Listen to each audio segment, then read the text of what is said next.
स्वागत है आपका हमारे चैनल सिद्धांत बिल्थरे एसबी में।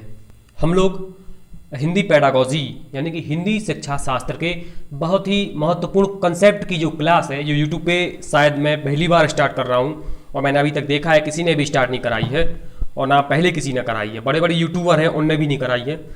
तो बाल विकास के जो महत्वपूर्ण कंसेप्ट हैं, जो एग्जाम में सीधे के सीधे आए हुए हैं और अभी भी आने की पूरी संभावना है, और लगभग एक दो क्वेश्चन नहीं, लगभग सारे क्वेश्चन यहीं से आएंगे। तो वो कंसेप्ट मैंने ले लिए हैं और उसकी क्लास मैंने शुरू कर दी थी, 2 क्लास अपलोड भी हो चुकी हैं, ये तीसरी क्लास है। तो महत्वपूर्ण फैक्ट की जो क्लास है, 2 क्लास हम कंप्लीट कर चुके हैं, अब ये तीसरी क्लास हम शुरू करने जा रहे हैं।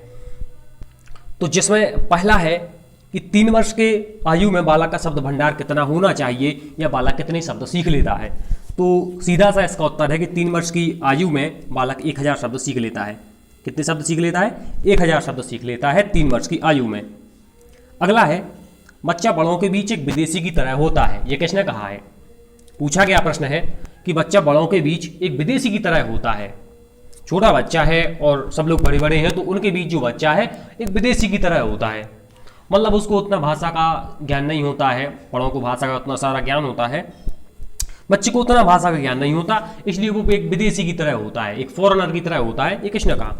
ये कहा है प्लेटो ने। किसने कहा? प्लेटो ने। तो 2 यहाँ से कंसेप्ट या 2 वन लाइनर यहाँ से हमने कंप्लीट कर लिए हैं कि 3 वर्ष की आयु में बालक का शब्द भंडार 1000 शब्द होता है और बच्चा बड़ों के बीच एक विदेशी की तरह होता है, ये कहा है प्लेटो ने। इसके बाद अगला है कि बच्चा अनुकरण के माध्यम से भाषा सीखता है। बच्चा कैसे भाषा सीखता है? अनुकरण के माध्यम से। अनुकरण मतलब दूसरों का नकल करता है, दूसरों का निरीक्षण करता है, दूसरे चीज़ें कैसे कर रहे हैं उनका अवलोकन करता है, उनकी जांच करता है और उसके बाद वह भाषा सीख जाता है। तो बच्चा भाषा कैसे सीखता है? प्रश्न पूछा जाता है कि बच्चा कैसे भाषा सीखता है। तो बच्चा अनुकरण के माध्यम से भाषा सीखता है। और यदि आपसे पूछ ले कि अनुकरण करना क्या है, तो उसमें एक ऑप्शन रहता है, अनुकरण करने को हम नकल करना भी कहते हैं।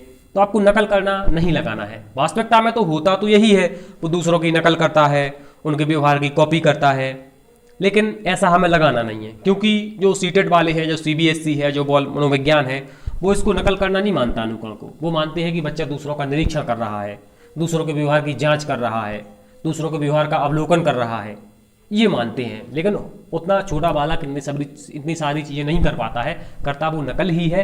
लेकिन हमें इसको ऐसे ही मानना है कि वो दूसरों का अनुकरण करता है, दूसरों के व्यवहार की जांच करता है, दूसरों के व्यवहार को परखता है, उसके आधार पर चीज़ें सीखता है, ना कि नकल के आधार पर। तो हमें नकल करना नहीं लगाना है। इसको लगाओगे तो वो गलत कर देंगे, वो गलत किया भी है, ये प्रश्न आया भी है, ऑप्शन भी उसमें दिया गया था नकल करना। तो आपको नकल करना नहीं लगाना, आपको यही लगाना है कि बच्चा अनुकरण के माध्यम से सीखता है। और यदि वो पूछे कि अनुकरण क्या है, तो दूसरों के व्यवहार की परख करना, दूसरों के व्यवहार को भांपना, जांचना और उनका अवलोकन करना। तो अगला है कि अंतःवाक्य की संकल्पना किसने दी? तो अंतःवाक्य की संकल्पना स्किनर ने दी।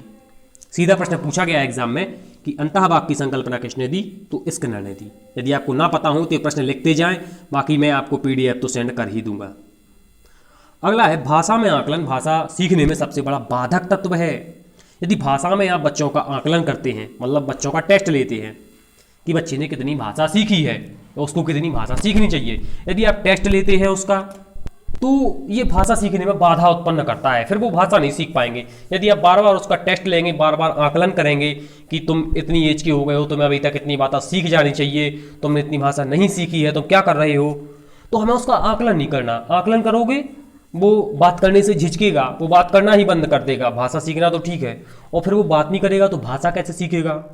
तो हमें उसका बिल्कुल भी आकलन नहीं करना है। उसको समाज में, परिवार में, विद्यालय में, साथी समूहों में, खेल के समूहों में, उसको बिल्कुल स्वतंत्र रूप से हमें छोड़ देना है कि तुम अपने हिसाब से सारी चीज़ें सीखो। तो ना वो झिझकेगा, ना वो डरेगा, ना वो रुकेगा, और वो जीत के दिखाएगा। तो भाषा में आकलन भाषा सीखने में सबसे बड़ा बाधक तत्व है। हमें भाषा में कभी भी आकलन नहीं करना है। अगला है कि भाषा बच्चे के विकास में सहायता करती है। तो हाँ, ये बात तो है, बच्चे का विकास होता है, ये भाषा हमें बताती है। यदि भाषा सीखता है बच्चा तो उसका विकास होता है, उसका भाषाई विकास तो होता है, साथ साथ उसकी पर्सनालिटी का भी विकास होता है। मान लो यदि उसने 3-4 भाषाएं सीख रखी हों, उसको उर्दू भी आती हो, हिंदी भी आती हो, संस्कृत भी आती हो, फ्रेंच आती हो, इटालियन आती हो, इतनी सारी भाषाएं उसको आएंगी, तो वो बिल्कुल अलग दिखेगा, उसकी पर्सनालिटी अलग होगी, वो बहुत बुद्धिमान होगा और उसकी बुद्धि का विकास होगा, उसका सर्वांगीण विकास होगा। तो भाषा बच्चे के विकास में बिल्कुल सहायता करती है। इसके बाद बच्चे को जो प्राथमिक शिक्षा है वो उसकी मातृभाषा में ही दी जानी चाहिए। बच्चे को प्राथमिक शिक्षा उसकी मातृभाषा में दी जानी चाहिए। मान लो आप उत्तर प्रदेश का बच्चा है और उसको आप प्राथमिक शिक्षा, आपको छोटा बच्चा है, छोटी क्लास में पढ़ता है, प्राथमिक विद्यालय में पढ़ता है, उत्तर प्रदेश का बच्चा है, अब उसकी मातृभाषा है हिंदी और आप उसको इंग्लिश में पढ़ाएं या मराठी में पढ़ाएं तो क्या वो सीख पाएगा? नहीं सीख पाएगा। तो उत्तर प्रदेश का बच्चा है तो आप उसको हिंदी में ही पढ़ाएंगे क्योंकि हिंदी उसकी मातृभाषा है। आप उसको अंग्रेजी भी पढ़ाएंगे तो हिंदी भाषा के सहयोग से पढ़ाएंगे। आप उसको संस्कृत भी पढ़ाएंगे तो हिंदी भाषा के सहयोग से पढ़ाएंगे। बोलेंगे तो संस्कृत लेकिन ट्रांसलेट करेंगे हिंदी में, क्योंकि हिंदी वो बेहतर तरीके से सीखेगा, क्योंकि हिंदी उसकी मातृभाषा है, जन्म से ही उसने सीखी है हिंदी। तो बच्चों को प्राथमिक शिक्षा उनकी मातृभाषा में दी जानी चाहिए और भाषा बच्चे के विकास में सहायता करती है। इसके बाद अगला है कि भाषा शिक्षण में बालक के हमें स्वभाव का ध्यान रखना है, हमें उसकी क्षमता कितनी है उस क्षमता के हिसाब से पढ़ाना चाहिए। हमें उसकी क्षमता का ख्याल रखना है, उसका स्वभाव कैसा है उसका ध्यान रखना है, उसकी रुचि का ध्यान रखना है कि उसकी रुचि है पढ़ने में या नहीं है, कहाँ उसकी रुचि है, कब वो क्या पढ़ता है, कैसी चीज़ें पढ़ने में रुचि है, तो उसकी रुचि का ध्यान रखना है। उसका स्तर क्या है, निम्न स्तर है, मध्यम स्तर है या उच्च स्तर है, मतलब बहुत होशियार है या कम होशियार है या मध्यम है, औसत है, एवरेज है, इन सारी चीज़ों का हमें ध्यान रखना है। तो उसकी रुचि का, उसके स्तर का, उसके स्वभाव का, उसका स्वभाव अंतर्मुखी है या बहिर्मुखी है, मतलब वो बहुत सारे लोगों से बात करना पसंद करता है या बिल्कुल भी लोगों से बात करना पसंद नहीं करता, तो उसके स्वभाव का भी ध्यान रखना है, उसकी क्षमता का ध्यान रखना है। ये सारी चीज़ें एक शिक्षक के रूप में आपको भाषा का शिक्षण कराते समय ध्यान रखनी है। शिक्षक को सदैव बालकों की भाषा का सम्मान करना चाहिए। जैसे मैंने बताया कि मान लो एक बच्चा है जो तमिलनाडु से आया है, वो तमिल भाषा बोलता है, तमिलनाडु से आया है, तमिल भाषा बोलता है, उसके पिताजी का ट्रांसफ़र हो गया दिल्ली में, अब वो दिल्ली के विद्यालय में पढ़ता है, लेकिन उसको भाषा तो तमिल ही आती है। तो शिक्षक को ऐसा नहीं करना कि तुम दिल्ली में आ गए हो, क्यों दिल्ली में आ गए हो, तुम्हारी भाषा तमिल है, तुम यहाँ कुछ नहीं सीख पाओगे, ऐसा नहीं बोलना शिक्षक को। शिक्षक को उससे ये बोलना है कि हाँ तुम्हें तमिल आती है तो मैं तुम्हारी भाषा का स्वागत करता हूँ और तमिल भाषा बहुत अच्छी है, हमारे देश की ही तो भाषा है, और तमिल भाषा के माध्यम से मैं तुम्हें सिखाने का प्रयास करूँगा और मैं तुम्हें तमिल और इंग्लिश के माध्यम से सिखाने का प्रयास करूँगा और तुम सीख जाओगे। तो हमें उसकी भाषा का सम्मान करना है, ना कि उसको नकारना है। इसके बाद अगला है कि शिक्षण की प्रक्रिया के 3 आयाम होते हैं। शिक्षण की प्रक्रिया के कितने आयाम होते हैं? 3 आयाम होते हैं। कौन कौन से 3 आयाम होते हैं शिक्षण की प्रक्रिया के?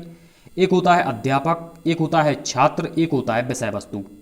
मतलब शिक्षण की प्रक्रिया के 3 स्तंभ होते हैं, 3 आयाम होते हैं, 3 डायमेंशन होते हैं, जिसमें केंद्र बिंदु हमेशा बालक होता है। इसमें केंद्र में कौन रखा जाता है? बालक। बालक के हिसाब से ही सारी चीज़ें होती हैं। तो केंद्र बिंदु बालक है और शिक्षण की प्रक्रिया के 3 आयाम है। कौन कौन से? एक हो गया टीचर यानी कि अध्यापक, एक हो गया छात्र, एक हो गया अध्यापक, एक हो गया छात्र, और एक हो गई विषय वस्तु जो आप पढ़ाते हैं।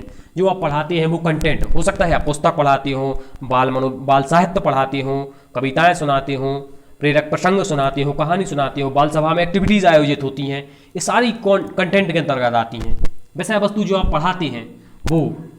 तो शिक्षा की प्रक्रिया के 3 आयाम हैं, मतलब शिक्षण की प्रक्रिया होना जरूरी है तो उसके लिए 3 चीज़ें आवश्यक हैं। एक शिक्षक आवश्यक है, दूसरा पढ़ने वाला बच्चा आवश्यक है, और तीसरा जो विषय वस्तु पढ़ाई जा रही है वो आवश्यक है। तो शिक्षण की प्रक्रिया के कितने आयाम हैं? 3 आयाम हैं। और यदि आपसे पूछ ले कि शिक्षण की प्रक्रिया में कौन सा आयाम या किसको हम मुख्य बिंदु के रूप में मानेंगे, किसको सेंटर पॉइंट मानेंगे, तो वो होगा छात्र। छात्र को सेंटर पॉइंट मान के ही हम शिक्षा प्रदान करेंगे। उसी के हिसाब से विषय वस्तु होगी, उसी के हिसाब से पाठ्यक्रम होगा और उसी के हिसाब से शिक्षक होगा और उसकी सारी चीज़ों का ध्यान रखा जाएगा। और शिक्षक सिर्फ एक निरीक्षणकर्ता, सुविधादाता के रूप में अपनी भूमिका निभाएगा, एक फैसिलिटेटर के रूप में, और सारी चीज़ें बच्चे को ध्यान में रख के होंगी। तो ये सारे कंसेप्ट हमने अच्छे से पढ़ लिए हैं। यदि आपको कहीं भी डाउट हो तो आप हमें कमेंट करें, और यदि आपने हमारे चैनल को सब्सक्राइब ना किया हो तो प्लीज़ एक बार चैनल को सब्सक्राइब कर दें और एक आध मित्र के पास शेयर जरूर कर दें। ये हमारे वीडियो का एंड है और मिलते हैं हम अपने अगले वीडियो में।